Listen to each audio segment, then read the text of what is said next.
여러분, 하나님께서 첫 인간인 아담에게 던지신 최초의 질문이 무엇인지 아십니까? 여러분들의 담임 목사님이신 김경훈 목사님이 쓰신 책을 읽어보신 분들은 그 질문의 대답이 뭔지 아실 겁니다. 창세기 3장에 하나님께서 첫 인간 아담에게 내가 어디 있느냐? Where are you? 내가 어디 있느냐? 저는 이 목사님의 책 읽으면서 아담에게 던지신 하나님의 이 첫 질문을 곰곰이 생각하며 묵상해 보았습니다. 묵상하는 가운데 목사님이 쓰신 글을 읽으면서 우리 하나님께서는 공의로우신 하나님, 거룩하신 하나님, 우리가 하나님 아버지의 말씀을 불순종하고 죄를 범할 때 하나님께서는 분명히 죄의 책임을 반드시 물으시는 하나님이시라. 왜 불순종했느냐? 왜 교만했느냐? 왜 내 뜻을 거슬렸느냐? 왜 범죄했느냐? 하나님이 물으시고 계시다는 사실입니다. 우리가 죄를 범할 때 하나님께서는 아담을 찾으셨던 것처럼 우리를 찾으십니다. 하나님께서는 찾으시사 우리를 사랑으로 책망하십니다. 책망하시고 그 책망을 우리가 받아들이지 않을 때, 마음을 강팍하게 하고 하나님께 등을 돌릴 때 하나님은 마치 아비가 자식을 징계하듯이 하나님의 자녀들을 징벌한다는 사실입니다. 성경에 나오는 아담, 아간, 요나, 다윗, 하나님 앞에 범죄했을 때 하나님께서는 책망하시고 그 책망을 받아들이지 아니하고 회개하지 아니할 때 하나님은 징벌하셨다는 사실입니다. 왜 하나님께서는 사랑의 매를 들고 하나님의 자녀들을 징벌하실까요? 나를 사랑하시기 때문입니다. 사랑입니다. 비록 매를 맞을 때, 아버지에게 매를 맞을 때 아프지만 매를 들고 나를 징벌하시는 그 아버지의 마음을 헤아려 볼 때에 징벌 속에서 더 큰 하나님의 그 사랑을 깊게 느낄 수 있다는 사실입니다. 하나님은 저와 여러분들이 범죄했을 때 회개하고 돌이켜 아버지의 품으로 달려오는 것을 원하시고 기다리십니다. 십자가에 벌리신 팔로 저와 여러분들을 안아줄 준비를 하고 계시는 하나님이십니다. 그러나 우리 사람들은 회개하지 아니하고 하나님께 돌아오기를 자꾸만 거부합니다. 오늘 본문의 이 하박국 3장 말씀을 본문을 읽었지만 특별히 1장을 보다 보면 하박국 선자 시대 때 이스라엘 백성들은 하나님께 범죄를 하고도 회개하고 돌이키질 않았습니다.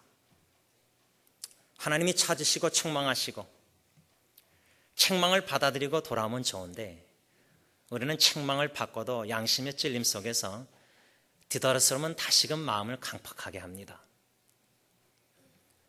이스라엘 백성들은 하박국 선자 시대 때 하박국 1장 4절을 보면 하나님의 율법을 지키는 열심이 식어졌다. 하나님의 계명을 우리가 열심히 신실하게 지켜야 되는데 식어졌습니다. 그리고 그 당시 이스라엘 백성들은 정의가 전혀 시행되지 못하고 있었다. 하박국 1장 4절에 말씀하고 있습니다. 정의가 전혀 시행되지 못하고 있었다. 왜? 악인들이 의인들을 에워쌌기 때문에. 얼마나 악인들이 의인들을 둘러싸고 있습니까? 정의가 전혀 시행되지 못하고 1장 3절 보면 죄악하고 패역하며 검탈과 강포와 변론과 분쟁으로 이스라엘 백성들은 하나님께 죄를 범하고 있었습니다. 그럼에도 불구하고 자기들의 죄를 회개하고 하나님께로 돌이키지 않았을 때 하나님께서는 내가 너희들을 징벌하겠다, 심판하겠다 예언하셨습니다. 말씀하셨습니다. 어떻게 하나님께서는 이스라엘 백성들을 징벌하시겠냐 말씀하셨냐면, 이방인 강대국 갈대아 사람 바벨론 사람들을 들어일으켜서 유다 백성들을 심판하시겠다고 말씀하셨습니다.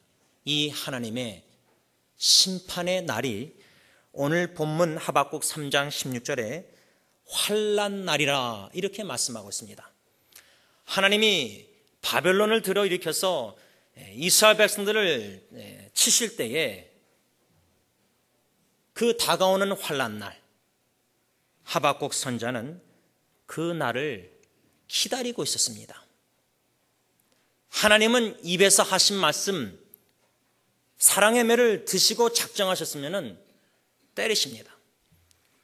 그것을 하박국 선자는 들었을 때에 오늘 16절 보면 내가 들었으므로 내 창자가 흔들렸고 그 목소리로 말미암아 내 입술이 떨렸도다.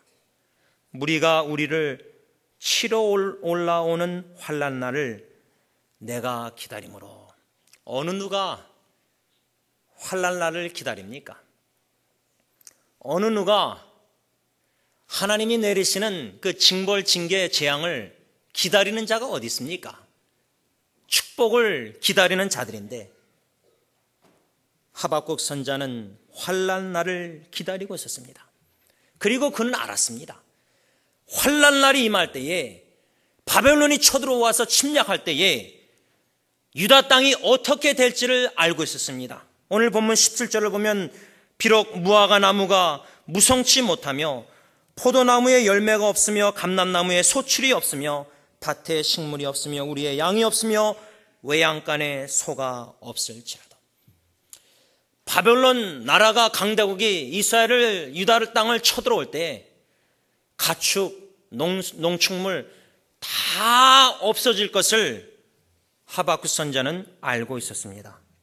그럼에도 불구하고 하박국 선자는 잠잠히 하나님의 심판, 환난 날을 기다리면서 오늘 본문 18절에 나는 여호와로 말미암아 즐거워하겠습니다. 이 고백 헌신입니다. 놀랍지 않습니까?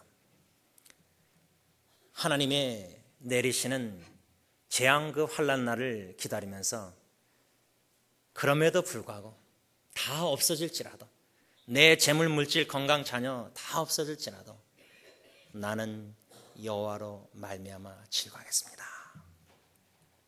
여러분, 우리 기독교인들은 하나님께서 내려주시는 그 풍성한 축복, 이미 받은 그 풍성한 축복, 그 축복을 받아 누릴 때에, 세어보고 받아 누릴 때 주님 앞에 하나님 저 헌신합니다. 주님을 위해 살겠습니다. 축복 속에서 즐거워하며 기뻐하며 헌신하는 것 가능합니다. 쉽습니다. 그런데 여러분들이 잘 아는 욥기서의 욥처럼 하나님을 경외하고 정직하고 순전한 자에게 하나님의 주권 속에서 사탄이 그 모든 재물, 열자녀 다 없어지고 자기의 건강도 그런 고통, 고난 중에 있을 때에 그때도 여러분들은 나는 여호와로 말미암아 즐거워하겠습니다. 하나님께 헌신하실 수 있으십니까? 지금 여러분들이 당면한 고통과 고난, 위기와 역경, 슬픔과 눈물, 상처, 아픔 다 없어질지라도, 내 사랑하는 배우자가 없어지고 내 사랑하는 자녀가 없어지고 내가 아끼는 물질과 보배롭게 여기는 모든 것이 다 없어질지라도 나는 여호와로 말미암아 즐거워하겠습니다. 이 헌신할 수 있냐 그 말이에요. 이 질문을 하나님 앞에서 예배드리면서 자신에게 한번 던져보시기 바랍니다. 우리는 너무나 하나님의 축복에 길들여져 있는 것 같습니다. 하나님께 기도하고 섬길 때 보내주시는 축복에 너무나 우리는 익숙해져 있습니다. 그러나 하나님이 허락하시는 인생의 역경, 그 뜻은 모르겠지만, 왜 이런 일이 나의 삶에 일어나는지 모르겠지만 그 와중에서도 하나님, 나는 하나님으로 말미암아 즐거워하겠습니다. I will rejoice. 이 헌신. 그런데 많은 우리 그리스도인들이 왜 위기와 역경 속에서 기뻐하지 못하는가, 즐거워하지 못하는가, 두 가지로 원인을 한번 생각해 보았습니다. 그 첫 번째 원인은 우리가 내 뜻을 내려놓지 못하고 주님의 뜻만을 간절히 이루어지길 원해야 되는데, 우리는 주님의 뜻보다 입술은 주님의 뜻이 이루어지길 원하지만 마음은 내 뜻이 이루어지길 간절히 원하고 있습니다. 여러분들이 잘 아는 사도 바울, 신약에 나오는 사도 바울, 빌립보서 1장 18절, 감옥에 갇혔는데도 사도 바울은 내가 기뻐하겠다. 어떻게 감옥에서, 동서남북 갇힌 그 감옥에서 고난과 고통을 당하는데, 자유를 누리지 못하는데 어떻게 나는 기뻐하겠다 그렇게 말할 수 있습니까? 비록 나는 갇혀 있지만은 사람들이 잘못된 동기로 그리스도를 전하는 사람이 있는가 하면은 바른 동기로 복음을 전하는, 다시 말하면 자기는 갇혀 있고 고통과 고난에 있었지만은 그리스도의 복음의 말씀이 갇혀 있지 않고 심령들을 통해서 복음이 전파되는 소식을 들었을 때 나는 기뻐하겠다. 왜?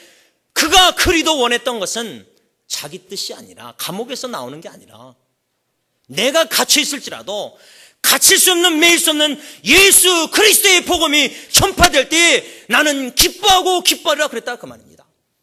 우리의 삶 속에 바울처럼 감옥처럼 동서남북 갇히고 고난과 고통과 여러 가지 외로움과 자유가 없고 다 잊어버릴지라도 주님의 뜻만이, 나의 상황과 고통과 위기와 역경과 죽음 속에서도 주님의 뜻만이 이루어진다면 우리는 나는 여호와로 말미암아 즐거워하겠습니다, 이렇게 고백할 수 있는 믿음의 사람들 아닙니까? 주님의 뜻만이 이루어지기를 원해야 됩니다. 그럴 때 우리는 여호와로 말미암아 즐거워하겠습니다 고백할 수 있다, 그 말이에요. 또 다른 원인, 왜 우리가 위기와 역경 속에 다 없어질지라도 환난난 재앙이 임할 때 왜 여호와로 말미암아 즐거워하지 못할까? 더 큰 원인이 있습니다. 하나님 되심에 초점을 맞추지 못하고 하나님의 행하심에 집중하기 때문입니다. 다시 말하면 우리가 하나님의 행하심을 생각해 볼 때 모르는 게 많습니다. 축복을 내려주실 때는 우리 하나님 사랑의 하나님, 은혜가 풍성하신 하나님, 나의 기도를 응답하신 하나님. 그러나 우리가 역경과 위기, 고통 속에 있을 때는 왜 하나님이 이렇게 행하시는지 그 뜻을 이해할 수가 없습니다. 여러분들은 아십니까? 하나님의 뜻이 무엇인지. 여러분들의 고통과 역경, 위기, 재앙 속에 하나님의 뜻이 무엇인지 아십니까? 어떻게 인간이 하나님의 그 섭리와 지혜를 다 이해할 수가 있습니까? 그 주님의 행하시는 그 뜻을 우리가 이해하지 못할지라도 내가 주님의 뜻 안에 있다는 그 사실, 위로가 되지 않습니까? 저는 이 말씀을 생각해 볼 때 하나님은 누구이신가? 하나님의 행하심을 모를 때가 너무 많으니까, 특히 고통 외에 역경 허락하신지 모르겠어요. 우리 교회 두 분이, 사위와 시어머니가 5개월 사이에 두 분이 다 죽었어요. 나오기 전에 거의 80대 가신 권사님이 심장마비로 혼자 계시다 돌아가셨어요. 장례식 다.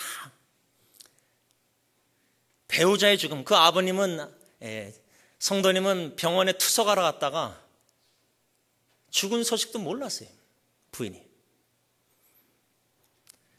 시신 앞에서 그 막내 아드님과 며느리와 함께 예배를 드렸습니다.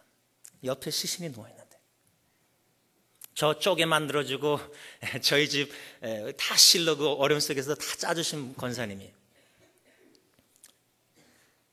이해가 되십니까? 그런 일이 왜 삶에 일어나는지. 하나님의 뜻이 뭔지 아십니까?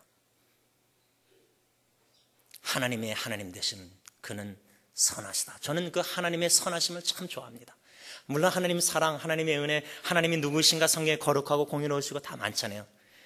하나님은 선하시다는 그 진리가 왜 마음에 큰 힘과 위로가 되냐면, 이해하지 못하는 여러 가지 일들이 우리 삶 속에 일어나지만 로마서 8장 28절, 이 고통과 역경과 죽음, 배우자의 이런 위기 속에서도 모든 것이 합력하여 선을 이루실 수밖에 없는 선하신 하나님, 나는 악할지라도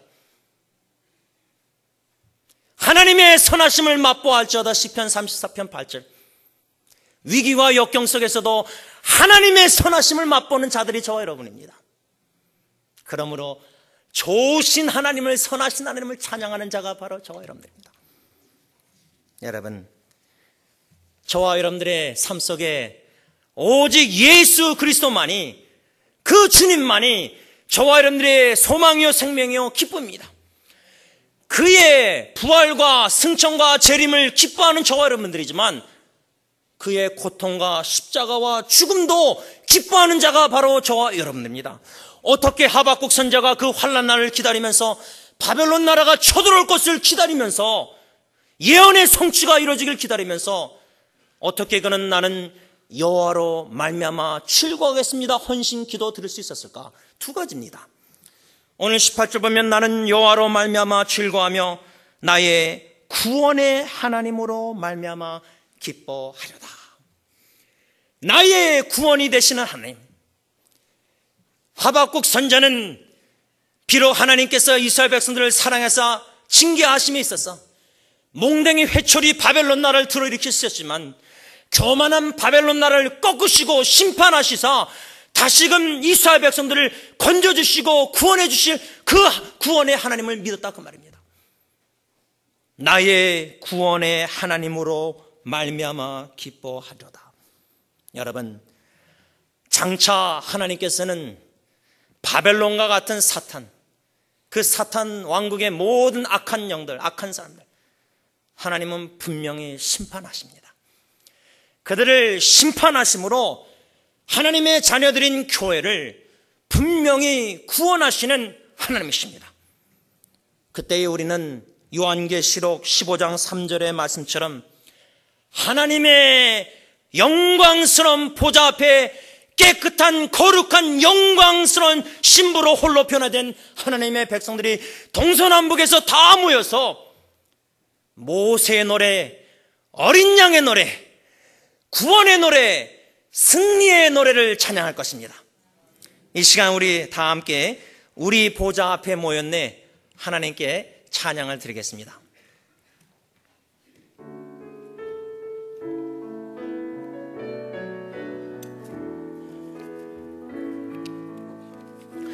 우리 보좌 앞에 모였네 함께 주를 찬양하며 하나님의 사랑 그 아들 주셨네 그의 피로 우린 구원 받았네 십자가에서 쏟으신 그 사랑 강같이 온 땅에 흘러 각 나라와 족속 백성 방언에서 구원받고 주 경배 드리네 구원하심이 보좌에 앉으신 우리 하나님과 어린 양께 있도다 구원하심이 보좌에 앉으신 우리 하나님과 어린 양께 이 구원하심이 보좌에 앉으신 구원하심이 보좌에 앉으신 우리 하나님과 어린 양께 있도다 구원하심이 보좌에 앉으신 우리 하나님과 어린 양께 있도다. 저와 여러분들이 그 어린 양의 구원하심을 찬양할 날이 분명히 옵니다. 하나님의 보좌 앞에 나아가 영원토록 주님을 구원의 그 은총을 생각하며 찬양할 날이 분명히 옵니다.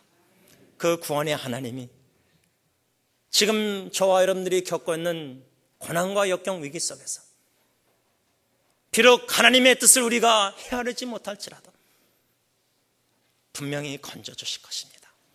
나의 구원의 하나님으로 말미암아 나는 여호와를 즐거워하겠습니다. 마지막 두 번째 이유, 어떻게 하박국 선지자는 그 환난날을 기다리면서 하나님으로 말미암아 기뻐했는가? 19절 보시기 바랍니다. 주 여호와는 나의 힘이시라.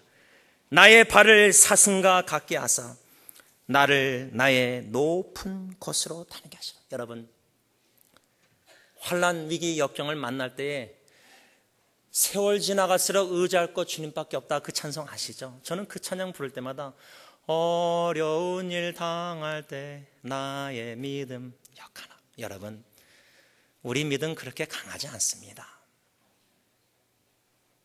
위기와 역경을 만나면 우리 믿음 참 약한 걸 나타납니다.